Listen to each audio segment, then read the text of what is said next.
4.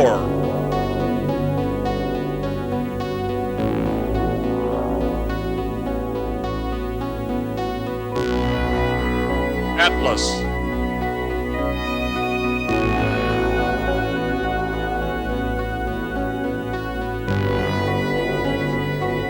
Titan.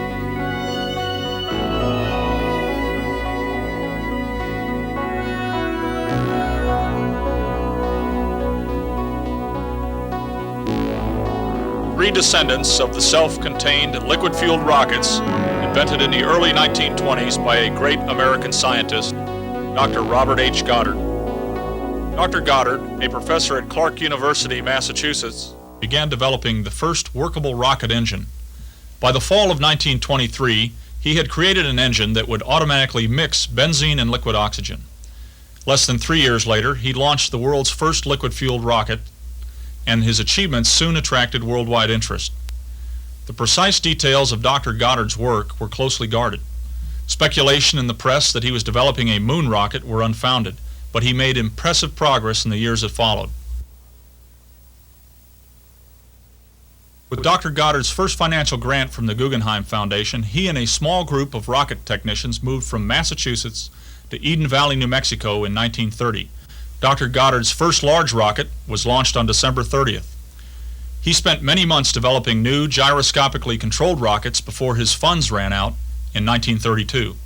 After receiving more money in 1934, Dr. Goddard began a series of controlled rocket flights. By the time his last rocket was fired from Eden Valley in 1935, Dr. Goddard had come close to solving the problem of rocket flight stability. Rocketry developed an international following in the late 1920s, and independent efforts, particularly in Germany, yielded some results. The Society for Space Travel was formed in Breslau in June 1927. The society was not sanctioned by the government, but managed to collect enough money from the membership to experiment with liquid-fueled rockets until 1934. The German Army also initiated a rocket development program in 1929, exploiting a loophole in the Versailles Treaty which allowed development of rocket weapons. Under Captain, later Colonel Walter Dornberger, the Army developed a rocket test facility at Kummersdorf West, about 17 miles south of Berlin. The facility's first civilian employee was Werner von Braun. Other civilian engineers and technicians were hired to help the Army with the project.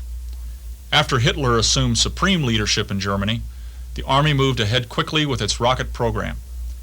In 1936, the Army relocated its proving ground from Kummersdorf West to Peenemünde in the Baltic. While the facility was being built, the Army was readying the A-3, a 21-foot tall rocket, for its first launch. 3 A-3s were launched in the fall of 1937. The rocket motors performed well. However, the guidance systems malfunctioned on all 3 test flights. Learning from these partial failures, the Germans were more successful on later attempts. Reportedly, Hitler witnessed an actual demonstration of the Army's rocket program only once. In March 1939, slightly more than a year later, the Fuhrer ordered Peenemünde stricken from the priority list.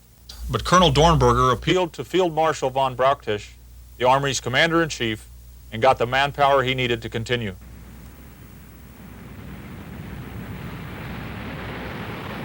The Germans successfully tested their more powerful A-4 rocket in the fall of 1942.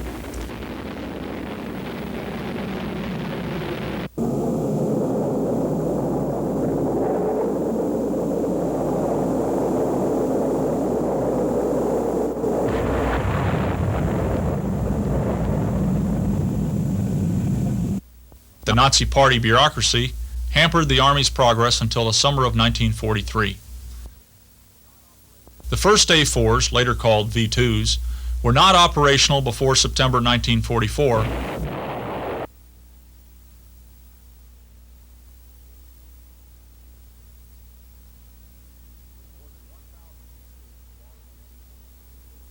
More than 1,000 V-2s were launched against England before the end of the war.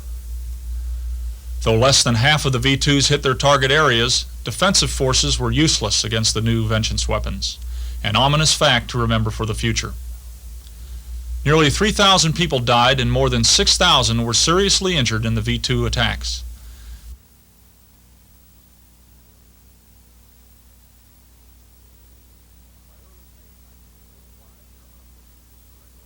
By early May 1945, German officials were surrendering, along with the remainder of Germany's military forces. The Russians overran Peenemünde on May 5, 1945, and the Americans captured an underground rocket factory near Niedersachswerfen. Most of the V-2 production staff fell into the hands of the Russians. Werner von Braun and his planning staff surrendered to the Americans. Since the underground factory was in the Russian zone of occupation, it was turned over to the Soviets, but not before 300 boxcar loads of V-2 components were secured for shipment back to the United States. Suspicious of each other's intentions, both the Americans and the Russians hoped to use German rocket technology to enhance their own military capabilities. While Stalin strengthened the Red Army to maintain the Soviets' political occupation of Eastern Europe, the Americans demobilized, relying on their monopoly of nuclear weapons to deter further Soviet expansion. When the Soviets developed their own atomic weapons a few years later, an arms race was clearly underway. Both sides had hydrogen bombs in the early 1950s and were pursuing various means to deliver those devices. If long-range missiles could be developed to carry hydrogen bombs, no surface target would be safe from annihilation. Airfields, ports, factories, refineries, even whole cities would be vulnerable to such weapons. Under a program known as Operation Paperclip, German rocket specialists who had worked at Peenemünde were brought into the United States to work for the United States Army at White Sands Proving Ground, New Mexico. The V-2 components taken from Niedersachswerfen arrived at White Sands in July 1945. A series of V-2 launches began in 1946 to provide experience in handling and firing large missiles, gathering ballistic data and information on the upper atmosphere, and experimenting with newly designed missile components and ground tracking equipment. Valuable experience and data was gathered at White Sands, but the proving ground was only 125 miles long, half the maximum range of the V-2. A much longer range would be needed to test more advanced ballistic missiles, not to mention the new winged missiles being developed for the Air Force to exploit ramjet technology.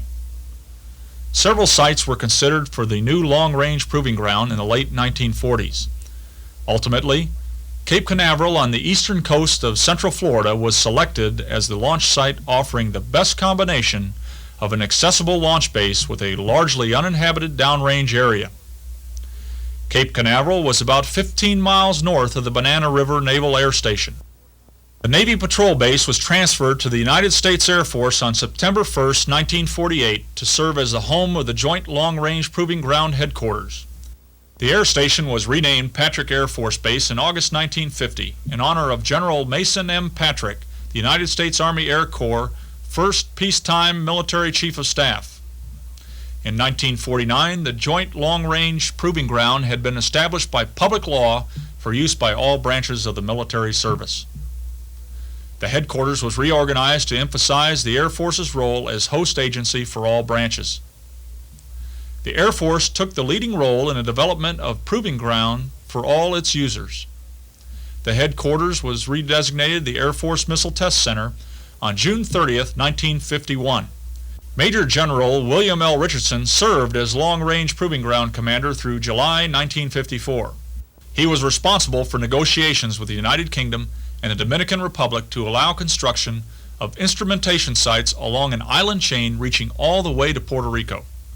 This would become the first 1,000 miles of the Eastern Test Range, a network of island stations and instrumentation ships that would eventually extend more than 5,000 miles into the Atlantic.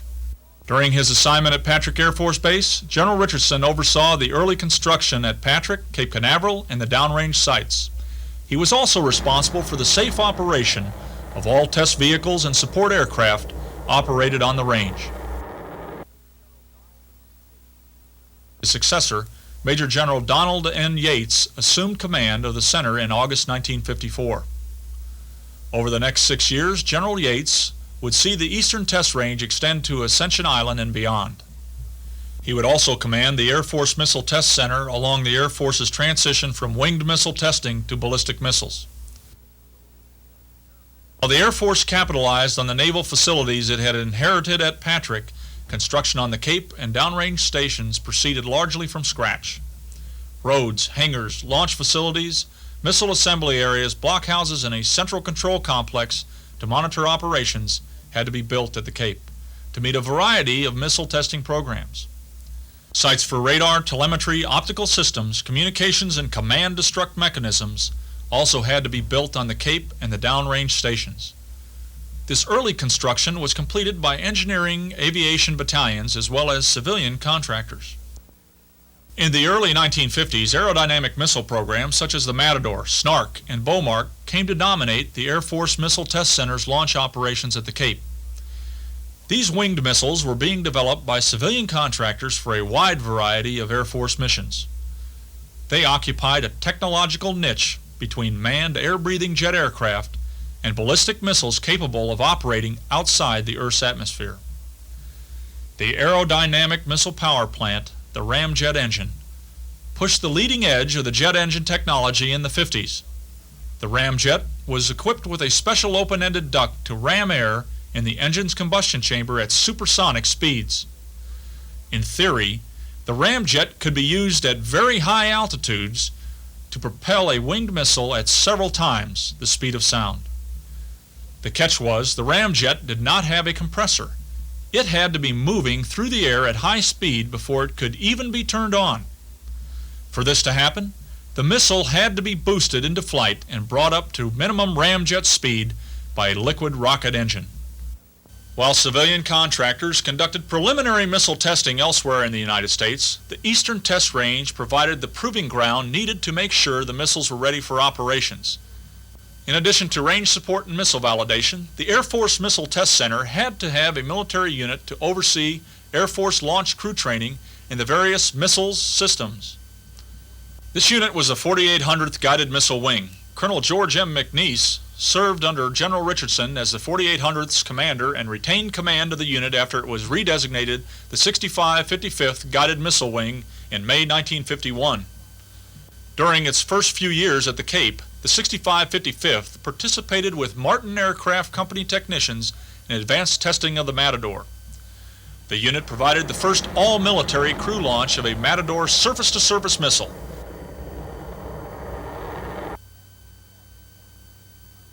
And taught the first Matador squadron's launch crews how to assemble, check out, and launch their missiles prior to their deployment overseas. In similar fashion, the 6555th participated with Northrop Aviation in the preparation and flight testing of Snark surface-to-surface missiles. The unit acquired an Air Force Blue Suit launch capability for the Snark at Cape Canaveral.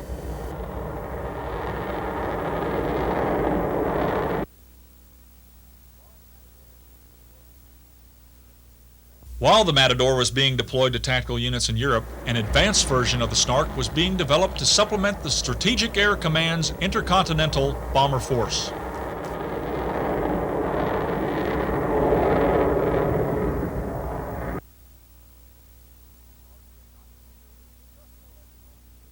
The Snark was not particularly successful as a launch vehicle, but its testing eventually required range support as much as 5,000 miles downrange.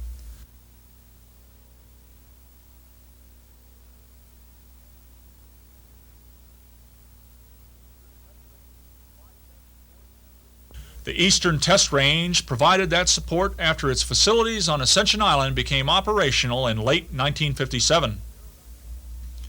The Beaumark became an important aerodynamic missile in the 1950s.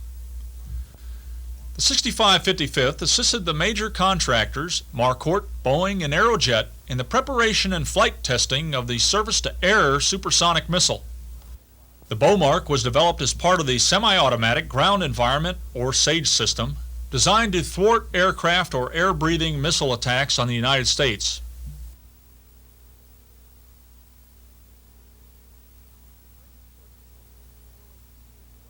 Intermediate-range ballistic missiles were still a few years away. Intercontinental bombers, however, were a fact of life. The Beaumark was designed to intercept them. Other aerodynamic missiles launched at the Cape included the Mace and the Navajo. The Mace was first launched at the Cape in October 1959. It soon replaced Matador at the tactical missile units in Germany. The Navajo, on the other hand, was even less successful than the Snark. Despite the Navajo's highly advanced design and initial promise as a supersonic intercontinental missile, only 2 of the 3 planned versions of the Navajo were ever launched on the Eastern Test Range. The project was canceled in 1957, though leftovers from the project were launched subsequently. The Navajo proved complicated and unreliable as a test vehicle, but its internal guidance system was useful. The Navajo's guidance system found its way successfully into nuclear-powered submarines, Navy attack aircraft, and the Hound Dog and Minuteman missiles. Even if the Navajo had been successful, it would have been eclipsed in the early 1960s by intercontinental ballistic missiles. While the Americans developed strategic bombers and aerodynamic missiles in the early 1950s, the Soviets were already moving ahead confidently with their plans to build ballistic missiles capable of carrying nuclear weapons great distances. During the same period, the United States Army and Air Force pursued ballistic missile research at a low level. The scientific consensus in America in the early 50s was that nuclear-tipped intercontinental ballistic missiles posed no threat. Atom bombs were extremely heavy, and they would require missiles of enormous size to carry them from Russia to targets in the United States. By August 1953, the Soviets had detonated their first hydrogen bomb. The Atomic Energy Commission confirmed an American breakthrough in lightweight hydrogen bomb technology in March 1954. These 2 events left little doubt that both the Americans and Soviets would soon have nuclear weapons light enough to be carried aboard intercontinental ballistic missiles. The United States began a race to catch up with the Soviets in ballistic missile technology. An Army team of scientists and technicians headed by Wernher von Braun had been working on short-range ballistic missiles at the Redstone Arsenal in Huntsville, Alabama since 1950. Now, the Air Force's Air Research and Development Command was directed to give its Atlas intercontinental ballistic missile program the highest priority. In August 1954, Brigadier General Bernard A. Schriever was chosen to command the newly created Air Force Western Development Division, headquartered in Inglewood, California. General Schriever supervised all technical phases of the Atlas program and assumed similar responsibilities for the Thor and Titan ballistic missile programs. The Air Force signed contracts with Douglas Aircraft Company and the Glenn L. Martin Company to build those missiles. To assist the Air Force in marshaling the industrial and scientific resources needed to complete these ballistic missile programs quickly, the Ramo Woolridge Corporation was called on to advise General Schriever and his military staff. Ramo Woolridge also provided technical direction, functioning as a line organization when dealing with the program contractors. By the end of 1959, Ramo Woolridge and General Schriever's military staff supervised more than 150 first-line contracts employing 40,000 people. The Western Development Division was renamed the Air Force Ballistic Missile Division. The subordinate units included the 65 55th Aerospace Test Wing, formed in a merger of the Ballistic Missile Division's Cape Canaveral office and the Air Force Missile Test Center's 65 55th Aerospace Test Group. The Soviets and the Americans were developing different types of ballistic missiles, but the arrangement of the various sections of any missile or space vehicle was fairly standard.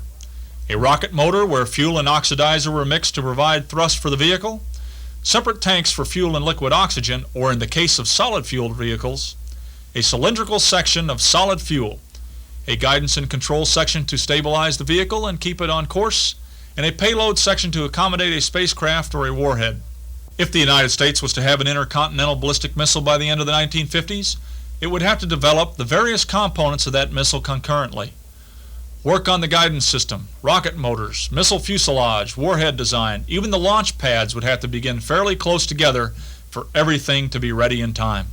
At the time Convair established its Atlas component test facility in San Diego, California, captive missile test facilities were set up at a rocket site north of Los Angeles and at Sycamore Canyon near San Diego. The first 2 Atlas launch pads were built at Cape Canaveral in 1956 and 1957. The first Atlas missile, minus sustainer engine, was launched from the Cape before other pads were completed.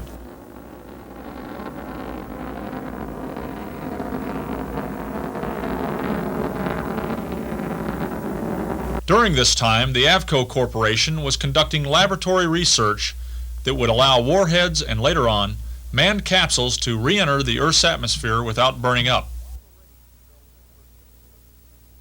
While the race to build nuclear-tipped ballistic missiles continued, there soon developed a political dimension to the contest, and it became known as the space race. In September 1957, the Soviets announced to the world that they intended to launch the world's first artificial orbiting satellite. The satellite, Sputnik, was launched from the Soviet Union on October 4th and compelled the Americans to enter a game of scientific one-upsmanship with the Russians. The United States hastily prepared a Navy Vanguard rocket to match the Russian accomplishment. But the Vanguard launch ended in failure within seconds of ignition on December 6, 1957.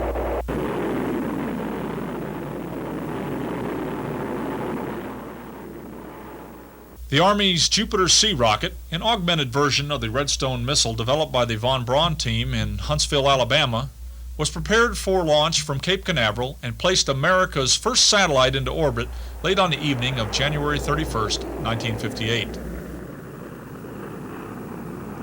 Like the Redstone, rapid development of the Thor offered the United States another early space launch capability. The Thor was developed under an Air Force contract with Douglas Aircraft Company to give the West a ballistic missile capability from Western Europe before the end of 1959. The first Thor was test launched from Cape Canaveral in January 1957 and ruptured a few seconds after ignition. More successful launches soon eclipsed this and other so-called failures in the months that followed. The Thor was deployed to Britain ahead of schedule. A variant of the Thor, known as the Thor Able, was used to test the Air Force's newly developed ablative nose cone at intercontinental speeds and distances in 1958. Another version, the Thor Able Star, was used to lift early navigational and communication satellites into orbit for the Department of Defense and for the newly emerging National Aeronautics and Space Administration, NASA. NASA's relationship to the Air Force and the responsibilities of the two agencies, one civilian, the other military, could not be separated easily, at least not in the public's consciousness. In August 1958, President Eisenhower rejected an offer from the Air Force to pursue a manned-in-space program. Instead, the President decided to create a civilian agency, NASA, with broad authority to run research and development for the United States space program. The Navy's Vanguard program was absorbed by NASA in December 1958.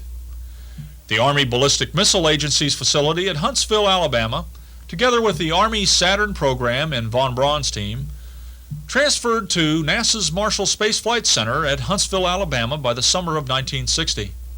In contrast to the Army and Navy, the Air Force was allowed to maintain its own missile and space booster launch capability through its contractors and Blue Suit crews. Later on, the distinction between Air Force launches and NASA launches became blurred in the public's consciousness when both agencies got involved with the Mercury and Gemini programs in the early 1960s. NASA established a field office at the Air Force Missile Test Center in November 1958 under the direction of Mr. Melvin Goh.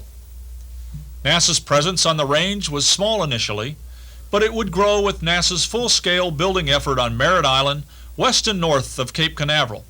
Before that expansion was completed, the Air Force would provide considerable support to NASA for the Mercury and Gemini manned space programs. The first of NASA's manned space programs was Mercury. The Mercury program got underway in the early 1960s. Suborbital missions were carried aloft on Redstone boosters launched from the Cape by Marshall Space Flight Center personnel. Liftoff. All right, liftoff and the clock has started.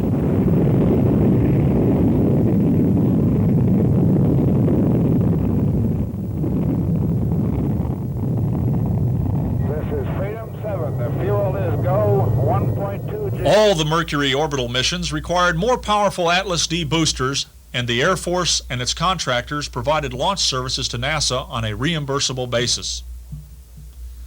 The boosters, guidance systems, and launch facilities used for the Mercury Atlas missions were provided by the Air Force Space Systems Division. On-site management was carried out by the 65 55th Aerospace Test Wing and its contractors, who had developed the initial Atlas intercontinental ballistic missile capability in the late 1950s. This veteran Air Force contractor team was now tasked to assemble, check out, and launch Atlases into their proper orbits for the Mercury missions.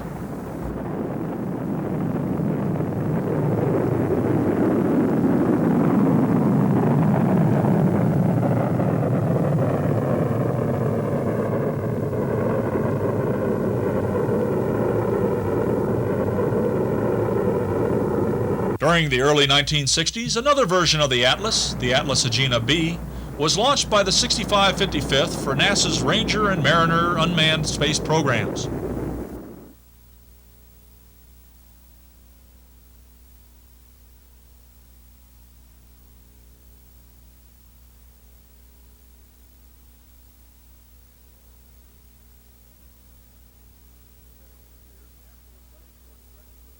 Within a few years, NASA was ready to work directly with the contractor and replace the Air Force as the government's principal contracting agency for Atlas launches.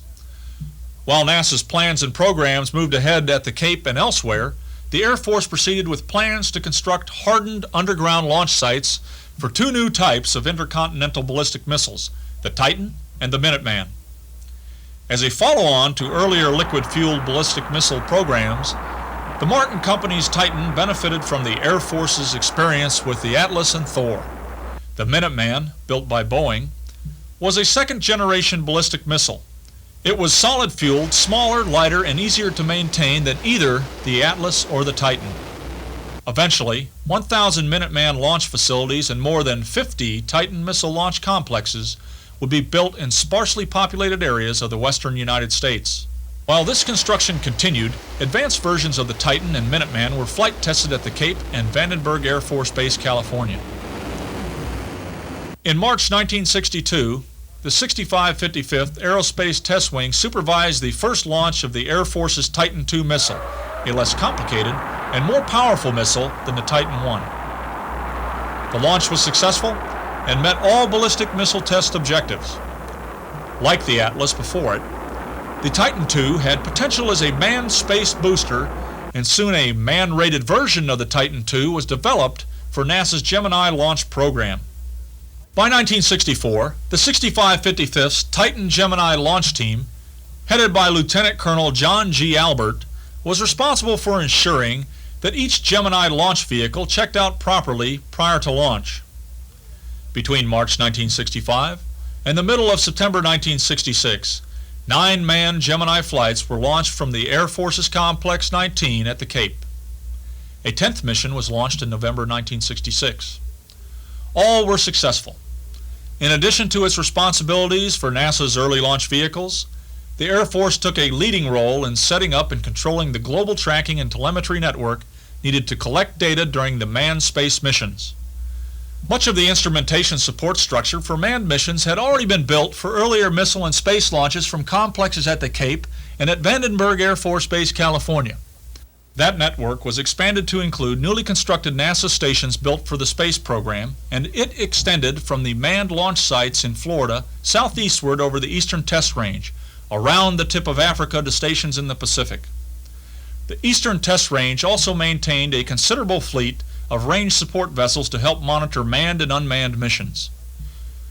Contingency or search and rescue forces were also required to handle a mission emergency should the need arise.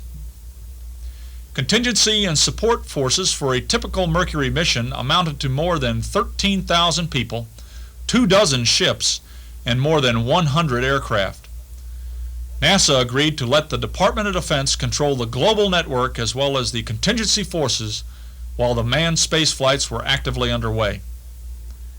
At the end of each space flight, NASA stations were released back to NASA's control.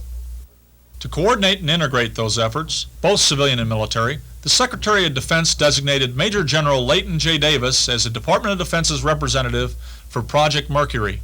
General Davis served as the Department of Defense's single point of contact on Mercury matters and the early Gemini program, as well as keeping up with his full-time job as Air Force Missile Test Center Commander.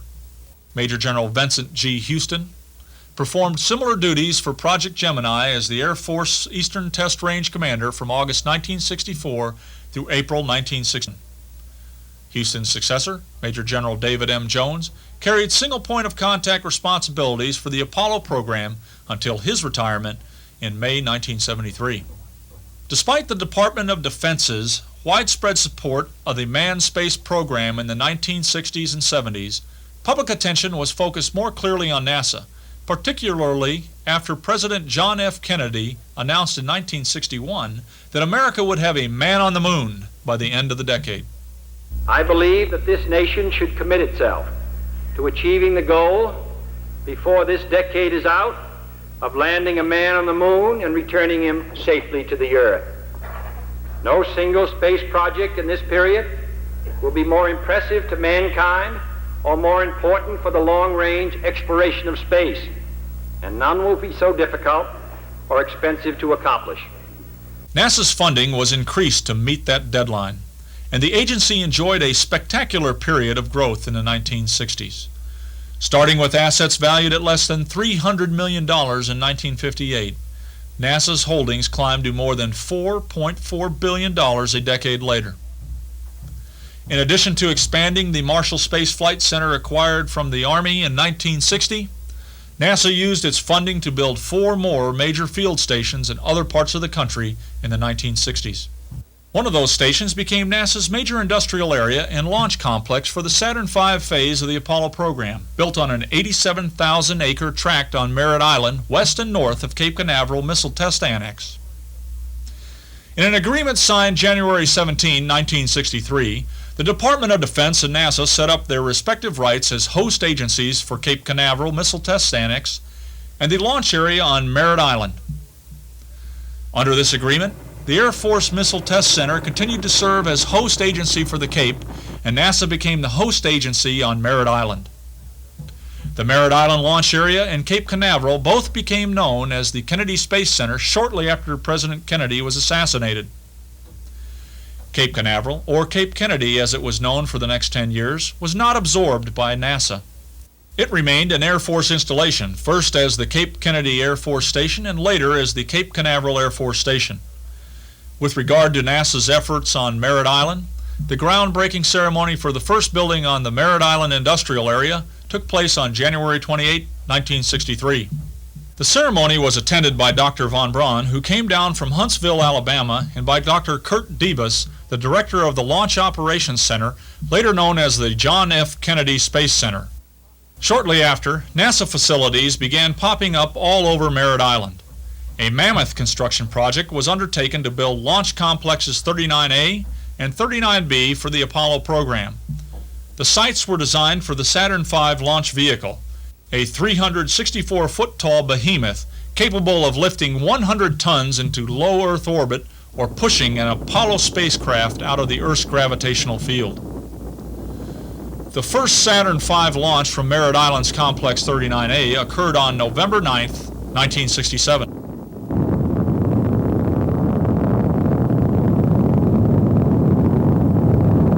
Earlier Saturn I and 1B launches took place at sites on Cape Canaveral. To sum up the various launch sites used in the Mercury, Gemini, and Apollo programs, the Marshall Space Flight Center launched Redstones from the Cape's Complex 5 to support the Mercury program in 1960 and 61.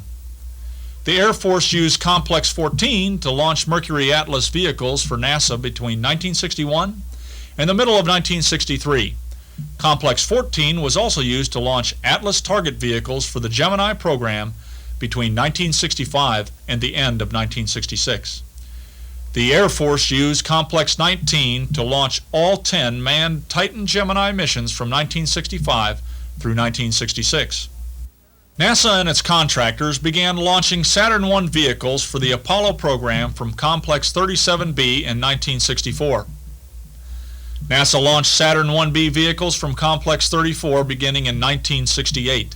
Complex 39A was used for the first unmanned Saturn V launch in November 1967 and served as the launch site for all but one of the manned lunar expeditions beginning in December 1968. Complex 39B was used for the Apollo 10 lunar mission in 1969, for 3 Saturn 1B Skylab missions in 1973, and for the Apollo-Soyuz rendezvous mission in 1975. In addition to all the activity surrounding the manned and space programs in the 1960s and 70s, the Air Force Missile Test Center, or the Air Force Eastern Test Range as it was called after its redesignation in 1964, was responsible for providing support to military users of the Eastern Test Range. From 1960 through 1963, the range supported the United States Army's Pershing Missile Test Program at the Cape. Over 50 missiles were launched from Complex 30 during that period. The Army came back in 1973 to conduct operational tests of the improved Pershing 1A missiles stationed in Europe. Pershing 1A and Pershing 2 launches continued from Complex 16 until the last Pershing 2s were launched from the Cape in March 1988. The Navy's Polaris missile testing got underway at the Cape in 1957 and proceeded from pad launches at Complex 25 to shipborne and submarine launch tests off the coast of Cape Canaveral. In similar fashion, the Navy introduced its Poseidon missile test program to the Cape in 1968. British Polaris and American Poseidon submarine exercise launches continued off the Cape in the 1980s. January 1977, the Navy launched its first Trident test missile from Complex 25. The first sea launch of a Trident missile occurred off Cape Canaveral in April 1979. The Air Force's Minuteman test flight program also went through a number of phases at the Cape. After Minuteman Complex 31 and 32 was completed in August 1960, the first Minuteman I missile was assembled, checked out, and launched from Pad 31A on February 1, 1961. The first Minuteman II launch at the Cape took place in September 1964, and the first Minuteman III lifted off on August 16, 1968. The Minuteman III Research and Development Program was completed in May 1970. Operational testing of the Minuteman continued at Vandenberg Air Force Base, California. Another aspect of Air Force launch operations at the Cape was the Titan 3C program. Originally conceived to support the Air Force's manned orbiting laboratory, the Titan 3C and its descendants proved to be some of the most reliable heavy-lift launch vehicles in America's history. Site preparation for the Titan 3C launch complexes 40 and 41 began in November 1962, and groundbreaking for the Titan 3C's vertical integration building took place in August 1963. Construction of the Titan 3C support facilities and launch pads proved to be a mammoth project. The mobile service towers at the launch pads, the solid motor assembly building, and the vertical integration building were the most visible landmarks of the project. A railroad and almost a dozen support facilities were important elements. Considerable shallow water dredging was required to connect the Cape to the Titan 3C assembly areas and launch pads. The facility was ready in May 1965, and the first Titan 3C was launched from Complex 40 on June 16, 1965. In addition to launching a variety of classified payloads for the Department of Defense over the years, advanced versions of the Air Force's Titan III were used to boost NASA's Viking spacecraft on their way to Mars in August and September 1975. Titan III boosters were also used in August and September of 1977 to launch NASA's Voyager spacecraft on two separate missions to the outer planets. The Voyager missions provided invaluable data on Jupiter, Saturn, Uranus, and Neptune. Ironically, NASA had not foreseen a need for the Titan III in the early 60s. The agency, perhaps anticipating development of a heavy-lift vehicle based on the Saturn V, indicated it had no requirement for the Titan 3C. Fortunately, the Air Force had several uses for the Titan 3C, 3E, and Titan 34D. In the mid-80s, the Air Force refurbished Complex 41 to support the latest version, the Titan IV. To provide support for such a varied group of space and missile programs, the Air Force Eastern Test Range was modified into a highly integrated, reliable, and flexible operation. Communications were essential to the success of any launch operation. The Air Force procured a variety of systems to create a highly redundant communication system. This system utilized radio, submarine cable, microwave, and eventually satellite communication links. To enhance the range's flexibility, advanced range instrumentation aircraft and other aircraft were brought in to provide optical support and telemetry coverage in remote areas of the Eastern Test Range. Range ships like the USNS Redstone and the USNS Vandenberg also supplemented land-based optical, radar, and telemetry support, increasing the range's ability to collect missile and space vehicle flight data. The Coast Guard provided safety support and warned stray vessels out of launch danger areas near the Cape. Helicopter forces stationed at Patrick Air Force Base provided sea surveillance during launch operations. Sonobuoys were placed in ocean impact arrays to pinpoint the time and place a test missile's payload struck the surface of the water. Elements of these arrays could be moved, allowing a greater variety of launch scenarios. All these elements came together in the Range Control Center, where range safety officers, range control officers, and range schedulers coordinated the launch support effort. Thanks to the advantages of high-speed data processing, range safety officers monitored each launch continuously through computer-generated displays to ensure the launch vehicle was safe and functioning properly. In an emergency situation, they acted for the commander on the basis of their training and judgment. This included terminating a launch vehicle's powered flight when safety conditions warranted it. Range control officers coordinated aircraft support for the mission, notified other agencies of upcoming launches, and maintained contact with them while a launch was in progress. Range control officers also directed aircraft to break off after a vehicle was destroyed, ensuring that support aircraft avoided falling debris. Range schedulers coordinated the launch schedule to ensure range access for all users. Schedulers dealt with launch delays to make the best use of range time and to minimize the impact a launch delay could have on other range users' schedules. In the 1970s, the Eastern Test Range supported commercial satellite launches from the Cape as well as other spacecraft launches by NASA and the Department of Defense.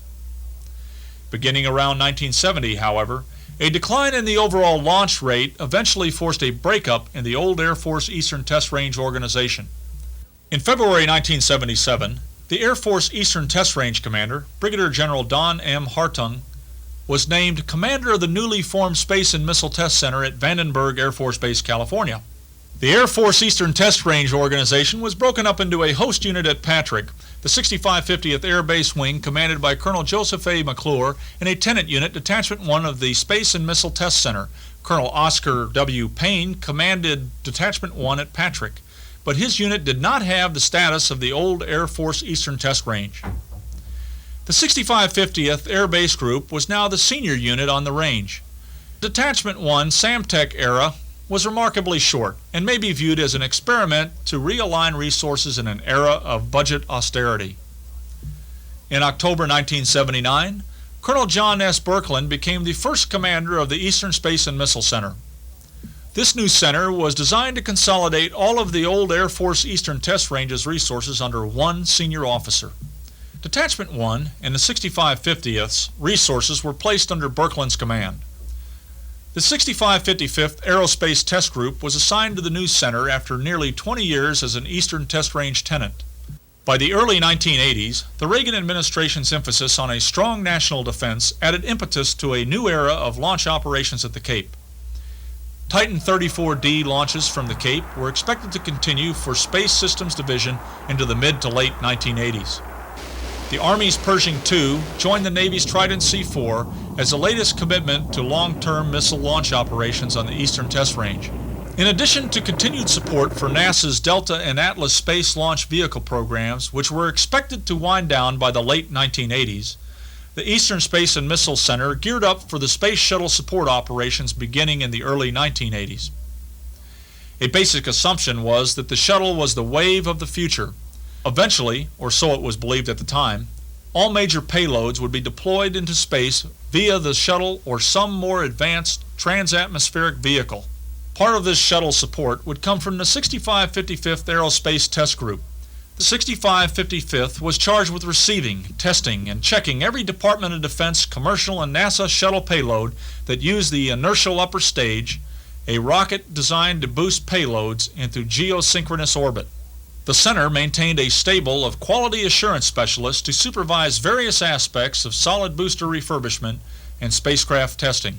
While worldwide contingency forces were directed by another agency, the Eastern Test Range was the lead range for shuttle missions and provided the lion's share of instrumentation support from shuttle liftoff to orbital insertion. The Eastern Space and Missile Center's supporting role in spatial operations was widespread. Between April 1981 and the middle of January 1986, 24 shuttle missions were launched successfully from the Kennedy Space Center. The shuttle's crew consisted of a commander, a shuttle pilot, and 2 to 6 mission and payload specialists. During a typical shuttle mission, 1 or more payloads were deployed. A number of scientific investigations were conducted, including getaway projects and shuttle student involvement program experiments. After several days in orbit, the mission ended with the orbiter's re-entry, usually landing at Edwards Air Force Base, California. The shuttle orbiter was then transported piggyback via modified 747 to the Kennedy Space Center. Though many shuttle missions were highly successful, malfunctions and anomalies were encountered on several missions. 10. We have a go for main engine start. 7, 6, 5. We have main engine start. We have a cutoff. NTD, we have an RSO abort. We have an abort by the onboard computers of the orbiter Discovery.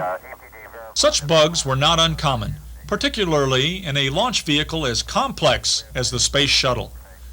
However, not all the shuttle's problems were minor. A flaw in the shuttle's solid rocket booster joint design led to a catastrophe involving the Shuttle Challenger on January 28, 1986. The flaw was probably compounded by rain and freezing temperatures on Launch Pad 39B. The aft field joint on the right solid rocket booster failed, and flaming gases from the breach burned a hole through Challenger's external tank. Challenger and her 7-member crew were lost in the tragedy. An extensive salvage report later confirmed the cause of the accident, which had also been recorded optically from the ground. The solid rocket booster seals and joints were thoroughly redesigned following the investigation. It would be nearly 3 years before the space shuttles would fly again. In the meantime, a Titan launch failure in April 1986 and an Atlas Centaur flight mishap in March 1987 effectively grounded America's other heavy launch vehicles for nearly 2 years. Prior to this, too much emphasis had been placed on the shuttle as a universal launch vehicle. The unmanned launch vehicle programs had suffered and appeared to be on their way out. When Titan launch operations resumed in 1987, the new space agenda called for greater reliance on unmanned systems. The Titan, Atlas, and Delta programs would be revitalized and given important missions in the 1990s. In retrospect, President Reagan's decision in 1983 to encourage American competition with the French and Russians for the unmanned space launch vehicle business may have been visionary. If America's commercial space launch industry remained viable in the 1990s, it would offer other paths into space in a national emergency. The United States would have assured access to space, something that had been lost after the Challenger disaster. On a routine basis, more and more payloads would be launched on unmanned vehicles, including Martin Marietta's new Titan IV and McDonnell Douglas's new Delta II. With this goal in mind, the Cape's old Complex 41 was refurbished after nearly a decade of inactivity. Other Titan facilities in the Cape's ITL area were upgraded for the Titan IV. Complexes 36 and 17 were still active but had to be modified to handle a whole new generation of Atlas and Delta medium launch vehicles. Commercial versions of the Titan, Delta, and Atlas would also be launched from Cape Canaveral, offering greater access to space. As we enter the 21st century, the Eastern Space and Missile Center faces prospects no less exciting than those faced by the early space pioneers.